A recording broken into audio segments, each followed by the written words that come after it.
Millionlab prosmotr olgan ushbu retseptdan bir yil oldin juda ham ko'p noroziliklarga sabab bo'lgan. Sabablari taomni qurtdan emas, aynan suzmadan tayyorlaganim va albatta taomning nomini qurtoba deb atalganim juda ham ko'p noroziliklarga sabab bo'lgan. Endi bilib oldim, taom nomi qurtob va u albatta qurtdan tayyorlanadi. Asosan unga go'sht solinmaydi. Lekin men bu safar ham go'shtdan tayyorladim. Mazasi chunki juda ham o'zgacha bo'lib chiqadi. Va bu taomni buxorolik obunachilarim bizning taom ham deb atashdi.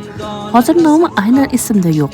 Nima deb atashgan? Agar siz bilsangiz, albatta yozib qoldirib keting. Lekin siz bu taomni bir marta tayyorlab ko'rmagan bo'lsangiz ham, albatta shu usulda tayyorlab ko'ring degan bo'lardim.